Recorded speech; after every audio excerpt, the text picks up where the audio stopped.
Bonsoir à tous, ravi de vous accompagner pour votre journal. Voici les titres de cette nouvelle édition. Comment améliorer les collaborations entre chercheurs et experts scientifiques travaillant sur l'Arctique? C'est tout l'objet de l'événement qui se tient jusqu'à demain au musée océanographique et nous y étions. Elle participe au développement économique de la Principauté. La jeune Chambre économique de Monaco a une nouvelle présidente. Elle s'appelle Anna Derrien et sera notre invitée ce soir.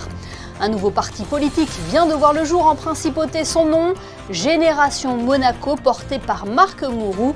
Plus de détails dans ce journal.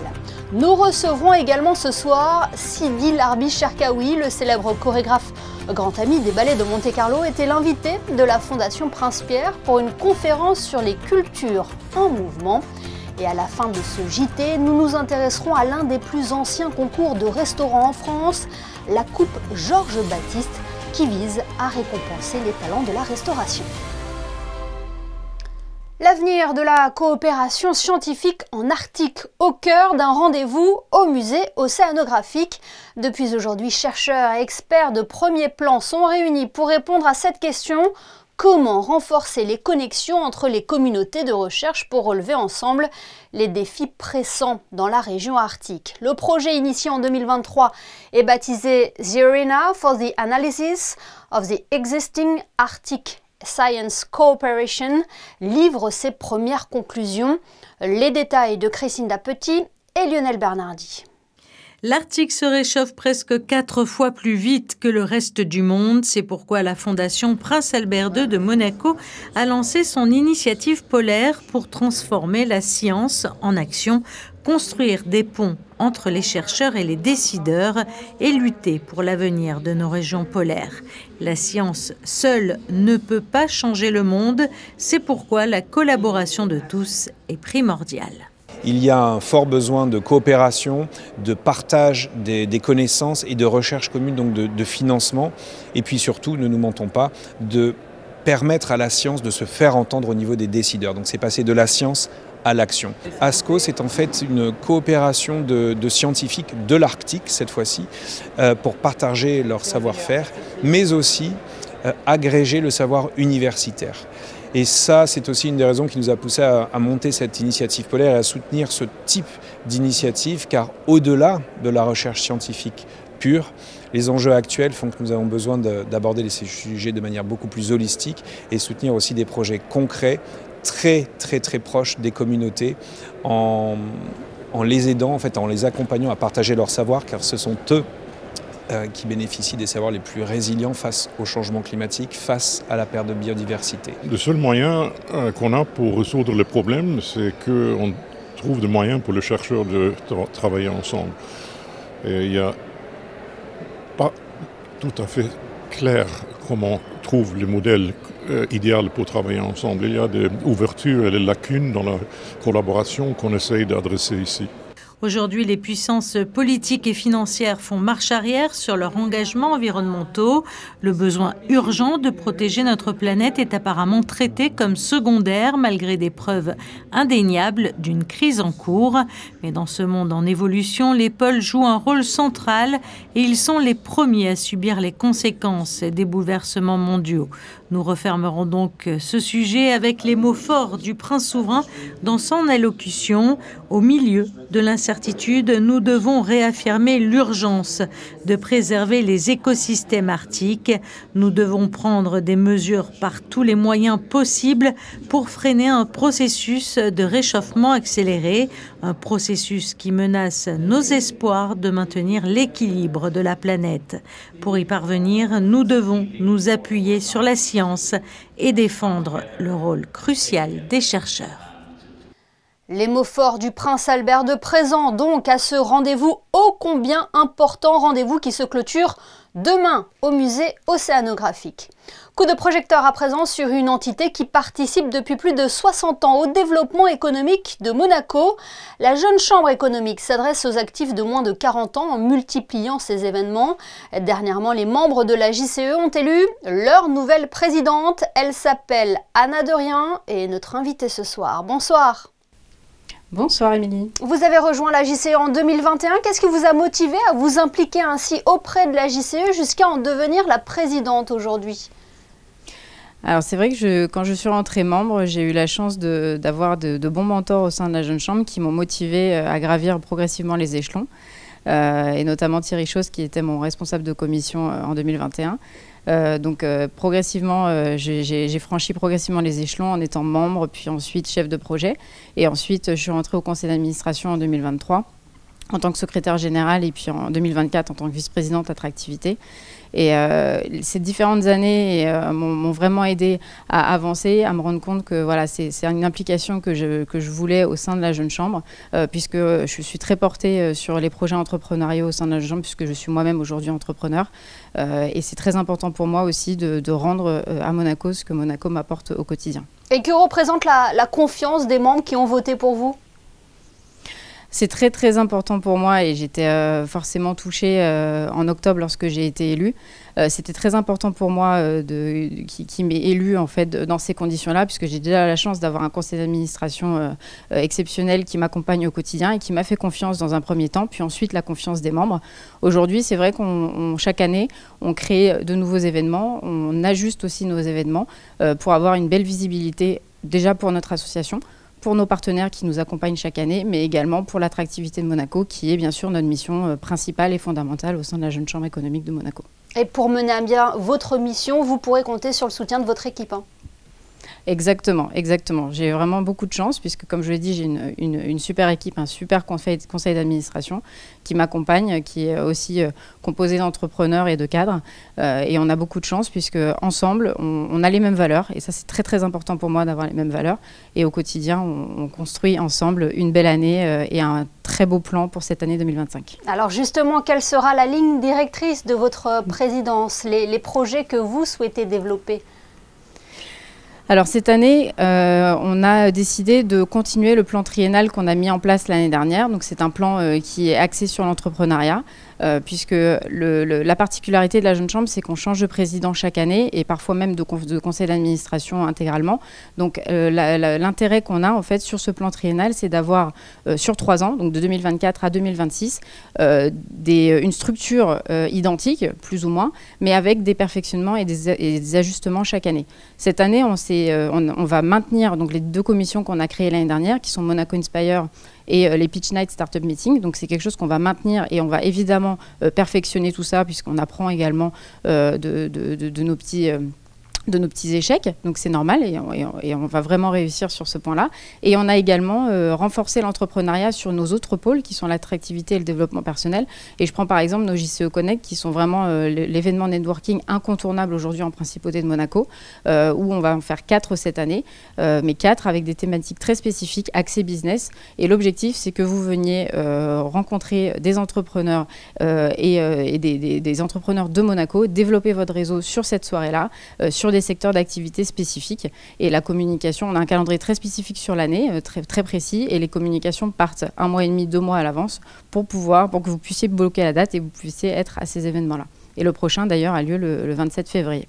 Dernière question, Anna Dorien, quel message souhaitez-vous transmettre aux jeunes actifs pour les convaincre de vous rejoindre à la Jeune Chambre économique ? Alors, pour nous rejoindre, déjà, il faut avoir entre 18 et 40 ans et en fait, avoir une activité professionnelle à Monaco ou être résident à Monaco. Donc ça, ce sont nos critères, on va dire, statutaires. Et ensuite, pour nous rejoindre, c'est un endroit où vous allez découvrir un réseau, vous allez découvrir de nouvelles relations, vous allez vous faire des amis aussi, parce que moi, j'ai la chance, en 4 ans, j'ai réussi à me faire aussi des amis qui sont proches aujourd'hui, et ça n'a pas de prix. Et donc, c'est vraiment l'occasion de développer votre réseau, de sortir de votre zone de confort. Par exemple, la prise de parole en public, c'est quelque chose que je n'aurais pas forcément fait en 2021. Et aujourd'hui, ça me pose beaucoup moins de problèmes. Voilà, c'est vraiment sortir de sa zone de confort, se développer, grandir et en même temps faire grandir notre mouvement au quotidien, puisqu'en s'impliquant, on arrive à développer notre mouvement. Et ça, pareil, c'est une très belle reconnaissance au quotidien. Et ça sera votre mission cette année. Merci beaucoup Anna Dorien d'avoir été notre invitée ce soir. On le rappelle, vous êtes la nouvelle présidente de la Jeune Chambre économique de Monaco. Merci beaucoup. Merci à vous. La procédure d'échange d'appartements domaniaux se simplifie. La direction de l'habitat a récemment mis en place un dispositif pour permettre aux locataires d'échanger leur logement sans avoir à passer par la commission d'attribution. Un accompagnement personnalisé est désormais proposé. Les explications d'Alban Gingembre et Olivier Bonello. La direction de l'habitat pousse sa réflexion sur la mobilité au sein du parc domanial et met en avant les possibilités d'échange d'appartements en principauté. La procédure se veut aujourd'hui plus simple afin d'optimiser l'attribution des logements. Aujourd'hui, il y a des familles dont les enfants sont partis après leurs études, ont trouvé un emploi, et donc des familles qui se retrouvent dans des 4 pièces ou des 5 pièces qui deviennent un peu grands pour eux. Et donc, nous avons mis en place toute une série de mesures incitatives. L'idée, c'est aussi de pouvoir intégrer des habitations plus modernes que celles dans lesquelles ils habitent actuellement, et en plus en leur maintenant des conditions financières, c'est-à-dire qu'ils ne payeront jamais plus de loyer ou le CHC ne sera pas augmenté, ce qui est un vrai avantage pour eux. C'est une procédure que l'on peut faire à tout moment pendant l'année. Il y a aujourd'hui 136 appartements qui sont disponibles sur le registre des échanges d'appartements et vous n'avez pas besoin d'avoir encore fait un dossier d'échange pour déjà consulter un premier niveau de l'offre. La direction de l'habitat met en place un accompagnement personnalisé avec Johanna Realini pour guider les usagers. Une fois que l'usager est inscrit, il a accès à mon espace domaine. En bas à gauche, il peut accéder au registre des échanges. Ici, il y a son logement actuel et quand vous faites rechercher un appartement, là, il y a tous les appartements du registre. Johanna est disponible pour accompagner les usagers dans leurs recherches. Et la direction de l'habitat reste à la disposition des locataires pour toute information complémentaire. Un nouveau parti politique vient de voir le jour en principauté. Son nom, Génération Monaco. Ce mouvement présidé par Marc Mourou a été lancé hier soir. Il se veut intergénérationnel et tourné vers l'avenir et a pour ambition de mettre les Monégasques au cœur des décisions. Le reportage de Fabien Bonilla et Julien Laugier. Un public acquis à la cause. Environ 200 personnes étaient présentes pour assister au lancement de ce nouveau parti politique présidé par Marc Mourou. Il s'agit de la présentation d'un parti et non pas de la présentation d'une liste électorale, bien que 2028 et l'élection du Conseil national soient un objectif. Pour l'instant, environ 30 personnes sont au comité directeur, de tous les âges et de tous les horizons, dont 4 anciens conseillers nationaux tels que Marc Mourou, Pierre Van Claveren, Jean-Charles Emmerich ou encore Pierre Bardy. Génération Monaco a 3 ans pour élaborer un programme. Génération Monaco, c'est très simple. Il a été créé, ce mouvement, et il est là pour et avec toutes les générations du pays.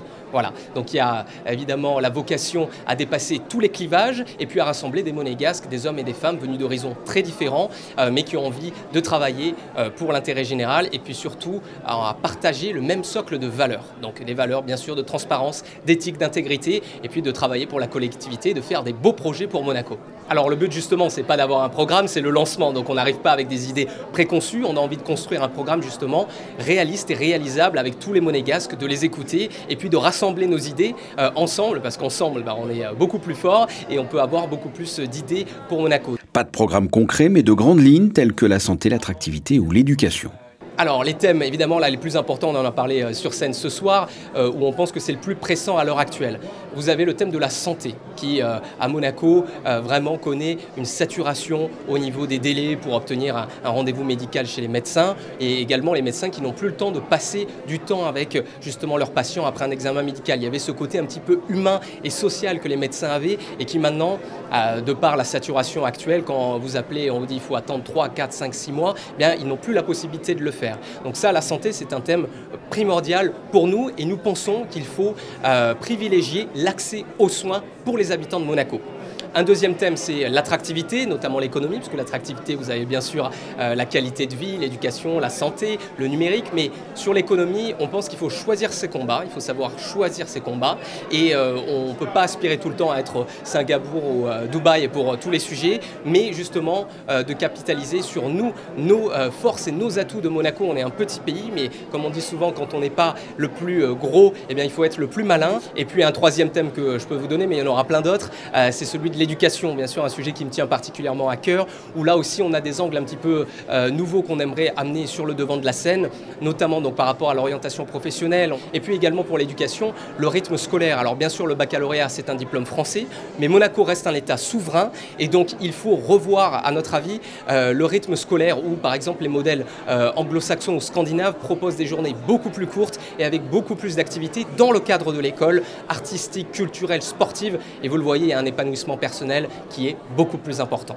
Ça, c'est 3 thèmes. Bien sûr, après, on parlera de l'environnement, on parlera des fonctionnaires, des tailles de la commune, on parlera de l'égalité homme-femme, on parlera de la culture, on parlera du fonds de réserve constitutionnel et d'autres sujets, du numérique et autres. Mais évidemment, il faut d'abord commencer avec 3 thèmes qui nous paraissent les plus urgents ici à Monaco et les plus préoccupants.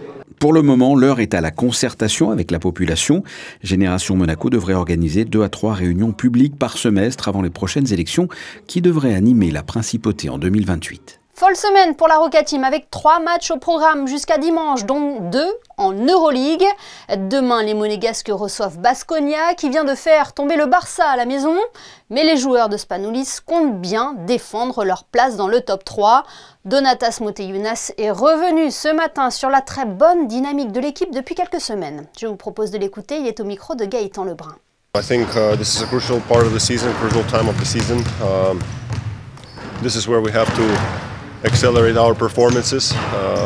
I think coach should be extremely happy with the recent performances since our game, the level of the game is going up, the way we play, and this is what every coach wants at a most important part of the season, to have the team playing the best basketball. So focus, concentration. Really tough, really big game coming up. Baskonia plays very fast basketball. They're playing also strong basketball, so they have great shooters. If we allow them to shoot freely, we're going to have a lot of problem in a very long night. So we're preparing, you know, like for us, we're preparing every game like it's the last game of our season, and it's going to depend if we're making a playoffs or not. Et Monaco-Baskonia, c'est demain à 19 h à la salle Gaston Médecin. Dans le reste de l'actualité sportive, le Yacht Club de Monaco s'apprête à écrire une nouvelle page de son histoire en participant pour la première fois à l'Admiral's Cup, un projet rendu possible grâce à Pierre Casiraghi et Peter Harrison. Cette compétition, l'une des plus prestigieuses en voile, aura lieu du 17 juillet au 1er août prochain à Cowes, sur l'île de Wight, et réunira plus de 15 équipes internationales. Une championne olympique sera au départ du Monaco Run ce week-end. Cassandre Beaugrand, médaillée d'or en triathlon lors des derniers Jeux de Paris, sera sur la ligne de départ du 5 km dimanche. Sacrée sportive de l'année 2024 de l'AS Monaco Omnisport, elle participera aux côtés d'autres grands noms de l'athlétisme dans cette course qui promet du grand spectacle. Lui aussi nous a toujours habitués à de très belles performances sur scène avec son imagination débordante et la signature qu'on lui connaît. Sidi Larbi Cherkaoui était de passage en principauté hier, non pas pour présenter l'une de ses créations, mais en tant qu'invité de la Fondation Prince-Pierre pour évoquer le thème culture en mouvement. Sidi Larbi Cherkaoui a profité de sa présence à Monaco pour nous accorder une interview. Il est en duplex avec nous. Bonsoir. Bonsoir. Merci d'être notre invité. Ce soir, un mot sur Monaco tout d'abord, si vous le voulez bien. C'est un pays que vous connaissez très bien pour avoir présenté plusieurs de vos créations ici. Oui, la première fois que j'étais ici, c'était pour les Nijinsky Awards à l'époque, c'était en 2002, où j'avais reçu un prix pour le chorégraphe émergent. Donc c'était vraiment le début de ma carrière. Et là, c'est toujours un plaisir de revenir ici. Vous avez présenté une mémoriam aussi, Mea Culpa, Memento Mori. Oui. Ce sont des bons souvenirs que vous gardez. Exact. Ben, en fait, les souvenirs, c'est toujours des souvenirs de... une énergie, une bienveillance, un espace de créativité aussi, un repos. Donc ce qui est fantastique ici à Monte-Carlo, c'est que j'arrive à en même temps travailler, en même temps me reposer. Donc c'est une combinaison très très très belle et c'est tout ça grâce au ballet de Monte-Carlo avec Jean-Christophe Maillot. Donc c'est vraiment toujours un plaisir de revenir ici. Les pièces que j'ai citées étaient une ode aux défunts, à vos ancêtres. Votre héritage culturel aussi vous a inspiré. Vous êtes né d'un père marocain et d'une mère flamande. Oui, c'est ça. Moi, je suis belge de par ma mère, donc flamand, et de par mon père marocain de Tanger, du Nord. Et j'ai toujours en fait essayé de travailler autour de ce binôme. Je suis allé m'installer en Suisse, donc maintenant j'habite à Genève. Je suis le directeur du ballet du Grand Théâtre de Genève. Et en fait, c'est parce que je me suis dit, c'est entre la Belgique et le Maroc, c'est comme l'espace idéal pour moi de trouver un espace pour m'installer. Oui, et votre culture, vos origines vous ont inspiré Vlaamsch et Hirsan. Oui, c'est ça, oui, oui. Donc pour Vlaamsch, c'était vraiment une ode à ma mère. Et Hirsan, qui est un autre projet, là j'avais en fait utilisé l'héritage de mon père comme un point de départ. Et ce qui était fabuleux, c'était de voir les contrastes entre ces deux influences, ces deux choses qui m'ont formé en fait. Avec Vlaamsch, qui était vraiment sur ma culture flamande, le théâtre est très gris, tout est dans un espace, ce plat pays où tout est gris, c'est très Jacques Brel. Et puis il y a avec Hirsan, c'est beaucoup plus coloré, c'est beaucoup plus, il y a une autre forme de joie aussi. Donc ces deux pièces en fait sont en ce moment en tournée et sont en ce moment en fait c'est aussi la première fois que j'utilise vraiment ce focus sur moi-même, en fait, sur qui je suis. D'habitude, je travaille avec des cultures d'ailleurs. Je rencontre quelqu'un du flamenco, ou je rencontre quelqu'un, ou les moines Shaolin, par exemple. J'avais travaillé avec les moines Shaolin. Et donc là, le fait de trouver une concentration sur mes propres ancêtres, c'était très enrichissant. Peut-être c'est parce que j'ai presque 50 ans. J'ai l'impression d'être dans un moment où je dois un peu me ressourcer à l'intérieur de moi-même aussi. Avec cet ensemble musical qui accompagne les danseurs sur scène, là aussi, c'est votre héritage culturel qui parle. Oui, je pensais ça et c'est aussi l'influence des artistes avec qui j'ai travaillé. J'ai toujours eu cette envie d'avoir un art total où justement il y a la musique live, la danse bien sûr, mais aussi le texte, aussi les arts plastiques, tout doit trouver un tout. Et je pense que en travaillant par exemple spécifiquement sur Hirsan, qui était donc cet héritage de mon père, je me suis aussi intéressé dans le Moyen-Orient en général. Et en travaillant avec Jasser Hadj Youssef, qui a composé la musique pour ce spectacle, qui lui-même est tunisien, mais a quand même utilisé des éléments qui viennent du Maroc, de Tunisie, mais aussi d'autres pays dans le Moyen-Orient. Et le Moyen-Orient, on le voit parfois comme une sorte d'un espace arabe, mais honnêtement, c'est comme l'Europe, c'est très divers. Donc il y a une chanteuse libanaise, Fadia Al-Hajj, qui chante, et c'est tellement différent de Sergin El-Harabi qui vient du Maroc, qui lui chante des chants traditionnels venant du Maroc. Donc j'étais intéressé dans comment cette porte m'ouvrait aussi une porte à tout un monde du monde arabe et du Moyen-Orient. Oui, c'est un peu l'exploration d'une identité culturelle. Oui, c'est ça, oui. Et c'est aussi en comprenant que l'identité culturelle est tout le temps en mouvement, donc elle est tout le temps changeante.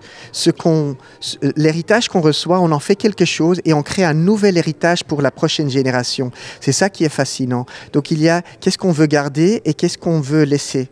Et il y a dans le lointain passé des choses tellement belles. Ce qui, moi, m'a intéressé, c'était par exemple sur la musique, les paroles.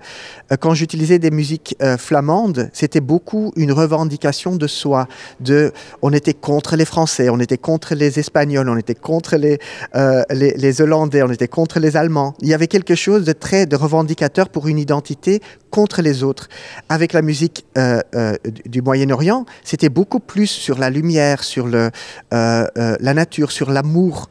Donc en fait, les chants étaient beaucoup plus axés sur quelque chose du partage, du comment partager l'univers, comment être ensemble, comment respecter tout le monde dans sa diversité. C'est assez fascinant parce qu'on pourrait penser le contraire, mais c'était vraiment ça quand on allait dans le passé et quand je cherchais cette musique ancienne, je me rendais compte qu'il y avait des philosophies qui sont venues de là-bas, qui sont rentrées chez nous et vice-versa, et dans l'autre sens. Et on l'entend, chaque terre est une source d'inspiration pour vous. Merci beaucoup, Sidi Larbi Cherkaoui, d'avoir été notre invité ce soir. On le rappelle, vous étiez présent à Monaco à l'occasion de la conférence de la Fondation Prince Pierre, dont le thème était Culture en mouvement. Merci. Merci à vous, au revoir. C'est le plus ancien concours de restaurant en France. La coupe Georges Baptiste met à l'honneur, entre autres, les métiers de la salle. Cette année, la finale régionale PACA s'est déroulée en principauté au lycée Régnier 3. Une équipe de Monaco Info a suivi les concurrents lors des épreuves jusqu'à la remise du trophée. Reportage signé Alban Gingembre, Lionel Bernardi et Julien Philippot. Est-ce que tu peux nous dire sur ce cocktail ? C'est le cocktail irlandais le plus vendu au monde, le plus commercialisé. Ils ont entre 16 et 17 ans. Pour la plupart, c'est la première fois qu'ils mettent leurs compétences à l'épreuve.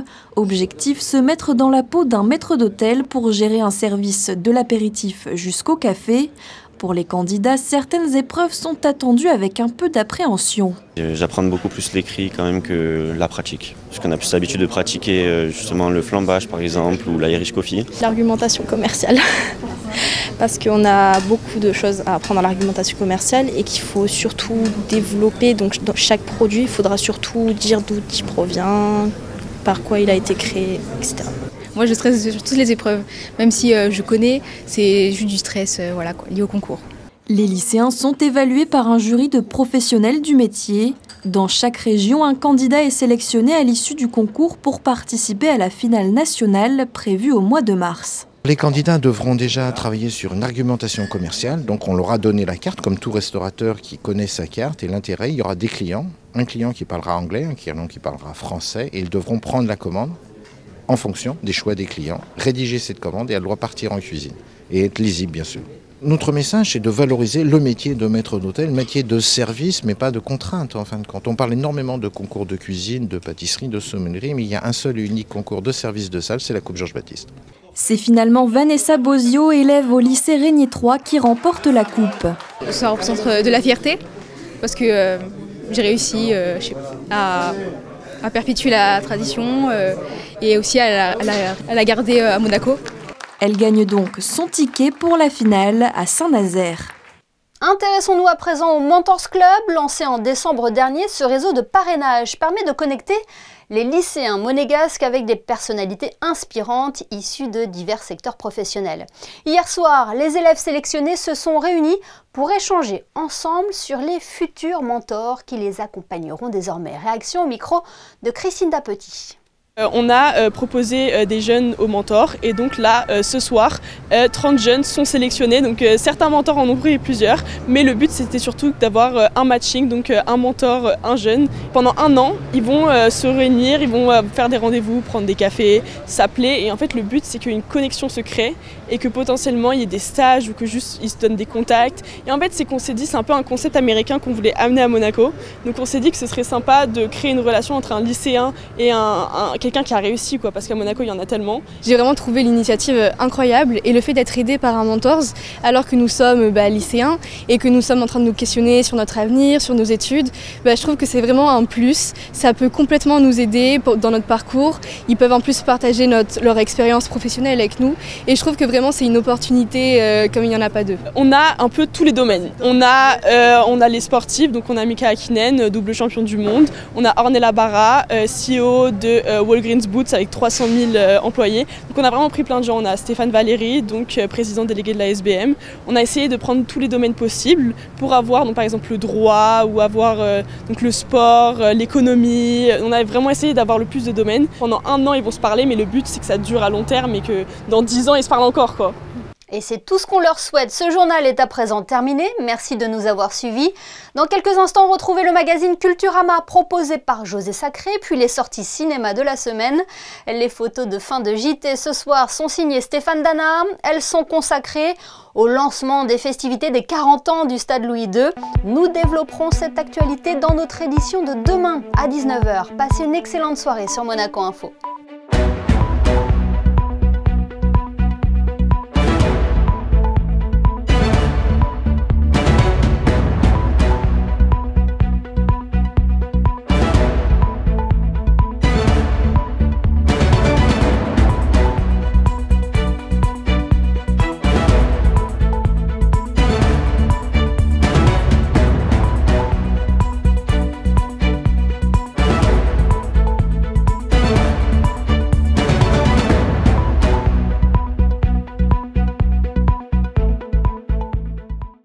Retrouvez la météo avec Suisse Courtage, le spécialiste de l'assurance à Monaco depuis plus de 35 ans. Notre expertise à votre service. Bonsoir à tous. Et bien demain, le temps sera au beau fixe. Du soleil le matin, du soleil l'après-midi, aucun nuage à l'horizon. Des températures douces puisqu'elles seront comprises entre 5 et 15 degrés. Et puis sinon, demain, nous fêterons une bonne fête à toutes les Agathes. Alors, Sainte Agathe est la patronne des nourrices. Ce fut une sainte pieuse qui est morte en martyr. C'était la météo avec Suisse Courtage, le spécialiste de l'assurance à Monaco depuis plus de 35 ans. Notre expertise à votre service.